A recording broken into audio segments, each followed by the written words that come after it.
Hello everyone! Welcome back again to my YouTube channel, and for today's vlog, another loan application na naman po yung ating pag-uusapan, which is available po ito guys sa Google Play Store. So nung nakaraang mga araw guys, puro sa App Store po yung mga loan app na naglalabasan. So this time guys, merong bago sa Google Play Store. At ito guys 25,000 yung offer na maximum loan amount. At if ever na ikaw po ay first time, nasa 10,000 po yung maximum loan amount. So dito guys, ito yung mga ilang review about sa bagong loan application na to. Kung makikita mo dito guys, ito yung sabi ng isang review. My friend said that this loan app is different from others. It's easy to apply and approve immediately. So I tried it and it's true. So very helpful loan app for when you need emergency cash. Thank you. O, diba? So yun yung ilang mga review na nakita ko about sa loan application na to, na ang pangalan nga po ay si CashGuard. Easy Cash Online. So, under siya guys ng Hibay Spark Tech PH Lending Incorporation. As of now guys, may 4.6 stars na siya and 5,000 reviews. Pero, nung nag-apply ako sa kanya guys, nasa 3,000 reviews pa lamang. So, ngayon guys, 2,000 kaagad yung nadagdag. Ang bilis tumaas ng kanyang reviews ha. So, check natin guys kung okay utangan itong si CashGuard na available sa Google Play Store. So, wag mo muna itong ida-download at wag ka muna mag-a-apply hanggat hindi mo pa alam kung anong meron dito guys.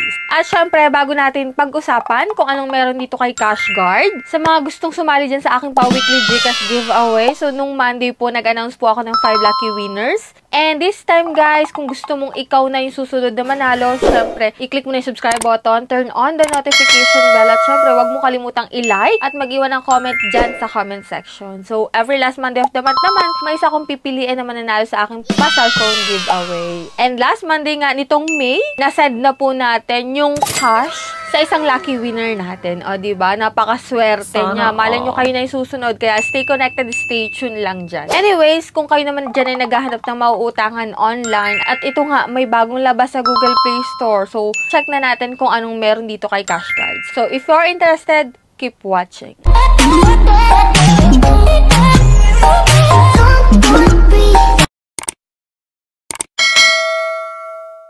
So, disclaimer na hindi tayo agent or promoter nito. So, dito guys, i-install na natin itong si CashGuard. At ito po ay mga screenshot na lamang nung pag-apply ko sa kanya guys. So, ito nga makikita mo dito guys, high loan amount, 25,000 yung offer. Diverse loan products. Meet all your financial needs. So, ito may new product siya na 8,000 to 25,000 pesos. Tapos, quick and easy, no additional fees. At nakalagay dito is 10,000 pesos dun sa mga first time na mag-a-apply at mag-install ng kanyang application. So, check natin guys. One valid ID lang naman dito ang kailangan. At ito po, no, after ko ma-install, ito na yung mga lumabas. Yan, dito guys, 12,000 naman yung nakalagay na loan amount. May fast approval daw to, instant disbursement. So, click natin yung apply now. And syempre dito kapag wala ka pang account, maglalagin ka using your active mobile number. Then magsisend doon ng verification code. Click mo yung continue and then gagawa ka po ng password. 6 to 15 characters. And then after nun, ito na nga, 10,000 po yung offer niya. O diba? First time tayo, 10,000 yung offer niya dito guys. And may popular products dito na nakalagay na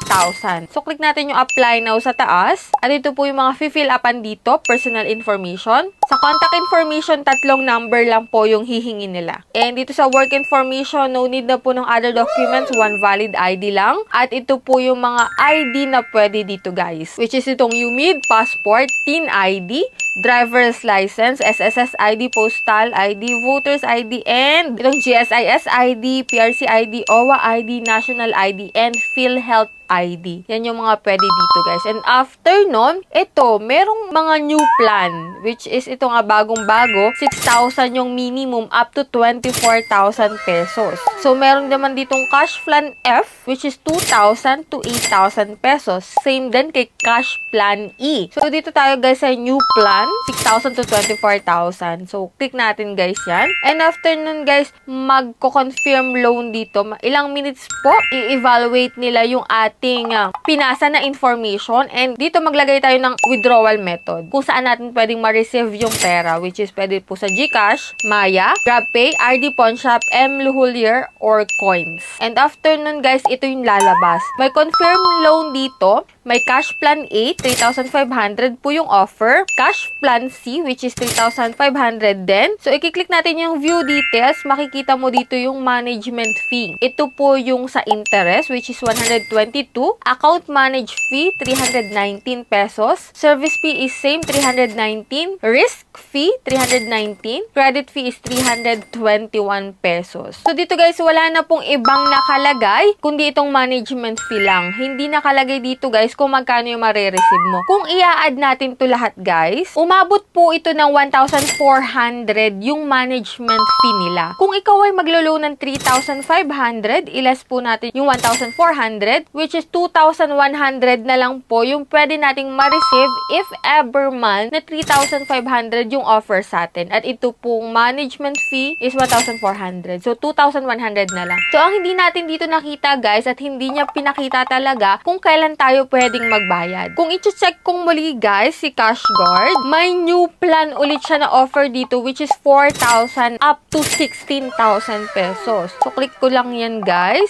So, after ilang seconds, 1 minute lang po is pwede nating malaman kung anong result ng evaluation dito na lalabas guys. At ito nga guys, same pa rin yung lumabas which is may Cash Plan B, 3,500 at Cash Plan F, 3,500. Same lang guys, walang nakalagay. Then check natin, confirm loan natin and application has been submitted. You can check the loan progress in the bill. So anong nangyari dun sa nakaraan nating application? So dito guys, yan, kung makikita mo dito, na-refuse yung ating application sa Cash Plan D, Cash Plan C, and Cash Plan A. Kung natatandaan nyo, Cash Plan A tayo nag-apply. Na-refuse po yung ating application at sabi dito, you can apply after 2 days. Kung pupuntahan naman natin yung mga critical na review about dito kay CashGuard, kasi positive lang yung kaninang nilagay natin. So, ito nga yung mga critical, no? This app is a scam. I just click apply and provided my information, then suddenly they approve a loan amount without showing any list of fees or giving the option to accept it. O, diba? Agad-agad daw na nag-approve without confirming kung ano yung mga ibabawas. Pero, dun sa nakita naman natin, guys, nakalagay na yung management fees, diba? Yun nga lang, hindi natin alam kung magkano ma-receive. They don't even let you decide. They immediately send the money to your receiving bank. Are requested to cancel the loan but they haven't responded. This is a total scam. I will definitely report your company if you don't cancel my loan immediately. I will not pay for a loan I did not approve. 40% yung fees for 7 days. O yan, nakita natin na 7 days lang pala itong si CashGuard, guys. At ito pa yung mga nakalagay, no? Ito by May 30 lamang, 2025. This loan app is a scam. It's on auto-reject. Do not download. Do not download daw. Ha ha ha, di nakakatulong. Wala man sinasabing approve. Wasting time. Don't use this app. Ito naman, approve siya guys. It's a scam. Approve for 3,500. Then send 2,100, 1,400 your service or processing fee. O diba? Same nga lang po. 3,500, 1,400 yung management fee, 2,100 and 7 days lang guys. So ito guys, nasa sa inyo na yung desisyon kung i-download nyo itong si CashGuard or mag-a-apply kayo dito. Porket nakita nyo na bago siya guys. Bagong pangalan, hindi ko sure guys. Kasi meron agad siyang reviews na 3,000 nung dinownload ko siya. Anyways, yan po yung ating review dito kay CashGuard. So, 3,500 yung offer, 1,400 yung management fees, and 7 days lang. So, nasa sa inyo na rin guys kung tutuloy nyo pang mag-apply dito or i-download nyo pa itong app na to guys. Nasa sa inyo na yan guys. And that's it. Sa may mga katanungan pa dyan at if ever na na-approve ka dito, ipakishare ng experience mo dyan sa comment section para at least magkaroon pa ng mas malawak na idea yung mga bago palang magte-try sa online app na ganito. Para maiwasan din nila guys, no? So, sa mga hindi pa dyan nakasubscribe, click the subscribe button, turn on the notification bell, and be updated sa ating mga vlog. So, for now, bye-bye na muna guys, and see you on my next vlog.